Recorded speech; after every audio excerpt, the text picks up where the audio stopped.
Alhamdulillah, Alhamdulillah bi ni'matihi tatimmus shalihat wa bi taufiqihi tatahaqqaqul ayat wa bi fadlihi tatanazzalul barakat. Allahumma salli wa sallim wa barik ala sayyidis sadat sayyidina Muhammadin sahibis syafa'ati wal mu'jizat wa ala alihi wa ashabihi nujubir rasyad. Amma ba'du, ya ayyuhan nas, usikum wa nafsi bi taqwallah, faqad fazal muttaqun bimtisalil awamiri wa ijtinabin nawahi sirran wa alaniyatan. Ma'asyiral muslimin, jamaah salat Jumat rahimakumullah. Marilah kita tingkatkan ketakwaan kita kepada Allah Subhanahu wa Ta'ala dengan menjalankan apa yang telah diperintahkan oleh Allah kepada kita dan menjauhi segala bentuk apapun yang dilarang oleh Allah Subhanahu wa Ta'ala, sirran wa alaniyatan, baik kita sendirian maupun bersama orang banyak. Ma'asyiral muslimin rahimakumullah. Karena kita semua hidup di dunia adalah hanya sementara, dan semua itu pasti mengalami yang namanya mati.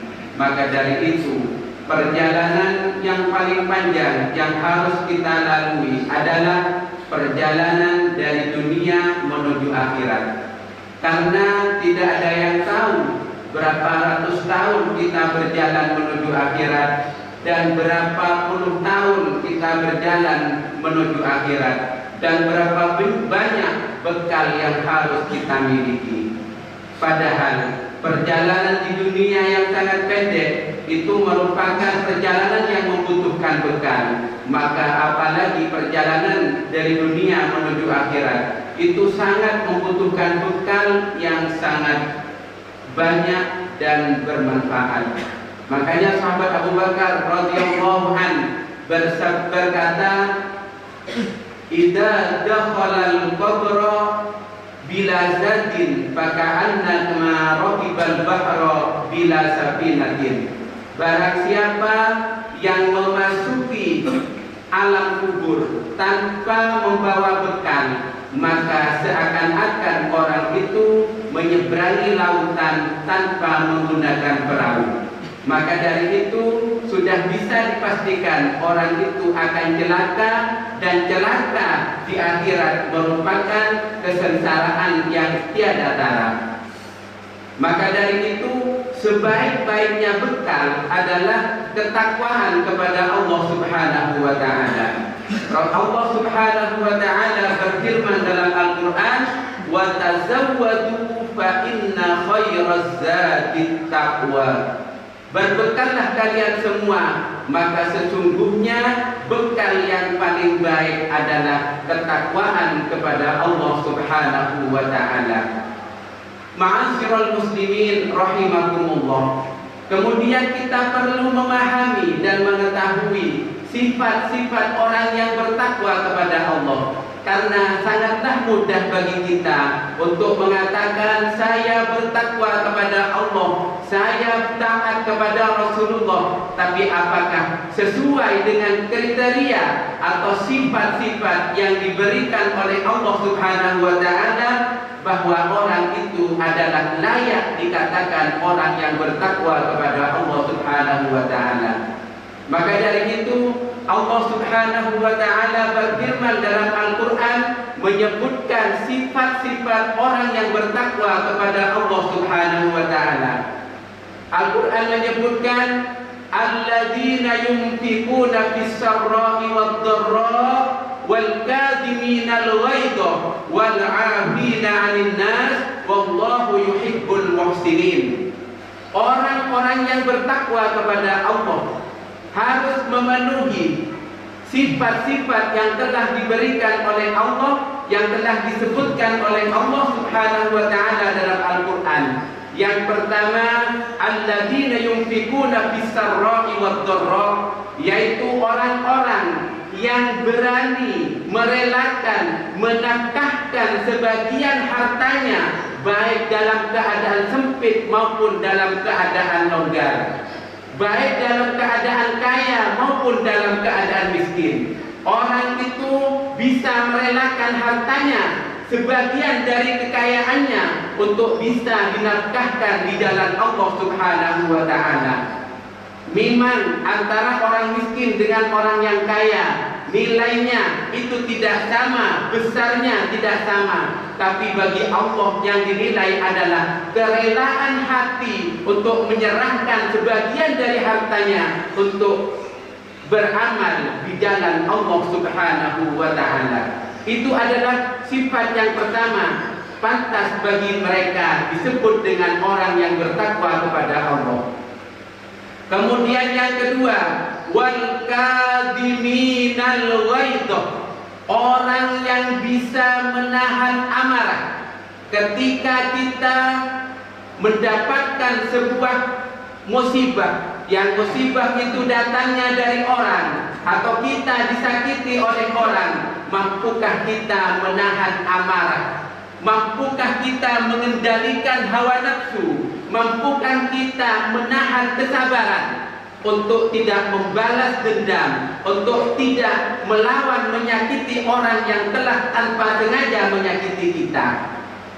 Dan itu adalah sangat berat. Kadang darah harus dilawan dengan darah. Akan tetapi mari kita mulai pada saat ini, mulai pada detik ini, ketika kita disakiti orang tanpa disengaja, maka kita hendaknya merelakan untuk mengeluarkan sebuah kesabaran, menerima dan mengampuni apa yang telah dilakukan oleh orang lain tersebut. Itu adalah sifat yang kedua, bahwa orang itu bisa dikatakan orang yang bertakwa kepada Allah Subhanahu wa ta'ala. Berarti apabila orang itu tidak bisa menahan amarah, tidak bisa menahan kebenciannya kepada orang yang telah menyakiti kita, berarti itu masih perlu dipertanyakan ketakwaannya kepada Allah Subhanahu wa ta'ala. Kemudian sifat yang ketiga dari orang yang bertakwa kepada Allah adalah wal 'afina 'anil nas, dan suka mengampuni kepada orang lain, kepada manusia-manusia lain.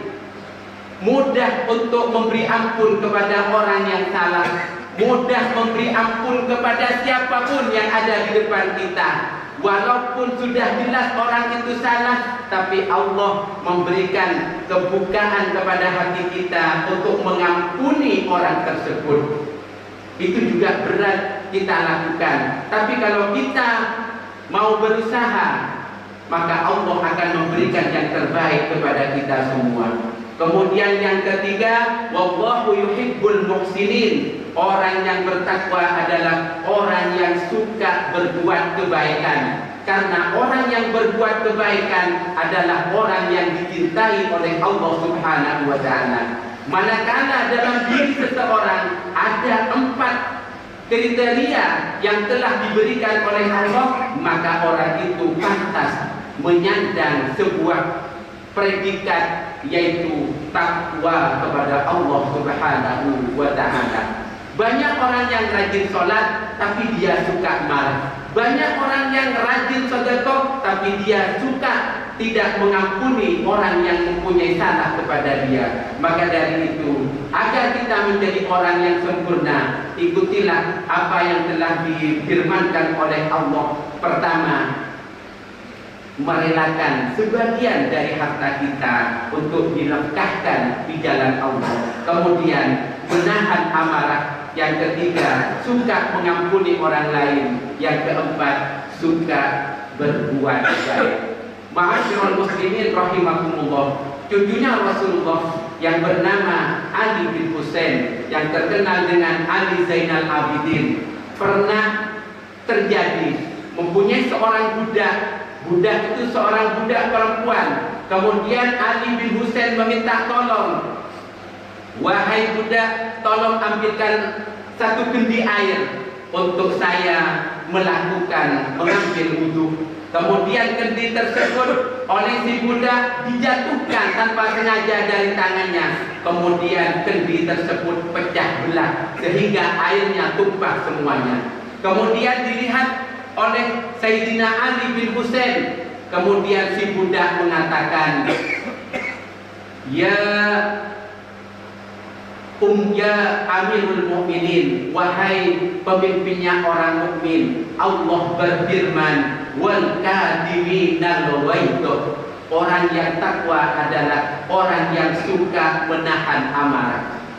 Kemudian Ali bin Husain mengatakan kepada budaknya, wahai budak, saya sudah menahan amarah. Kemudian masih belum memaafkan. Kemudian si budak mengatakan, Allah berfirman, wahai Amirul Mukminin, wal afina 'anil nas, bahwa orang yang bertakwa adalah orang yang suka mengampuni kesalahan orang lain. Kemudian Ali bin Husain mengatakan, wahai budakku, sekarang engkau sudah saya ampuni. Kemudian sekarang pergilah engkau dari rumahku, dan sekarang engkau merdeka, menjadi orang mukminah yang merdeka. Sekarang bukan budak lagi. Maka dari itu, itulah sifat dari cucu seorang Rasulullah Sallallahu Alaihi Wasallam yang telah mengamalkan isi saripati dari kandungan Al-Qur'anil Karim. Itulah sosok orang yang takwa kepada Allah Subhanahu wa ta'ala. Ma'asyiral muslimin rahimakumullah, semoga kita termasuk orang yang dilindungi dan yang dirahmati, mendapatkan hidayah di sepanjang hidupnya, sehingga dapat melaksanakan 4 yang telah disampaikan oleh Allah lewat Al-Qur'anil Karim. A'udzu billahi minasyaitonir rajim. Bismillahirrahmanirrahim. Wal 'asri innal insana lafi khusr illa alladziina aamanu wa 'amilus shaalihati wa tawassaw bil haqq wa tawassaw bis sabr. Barakallahu li wa lakum fil Qur'anil 'azim wa nafa'ani wa iyyakum bima fihi minal ayati wa dzikril hakim. Innallaha huwal ghafurur rahim.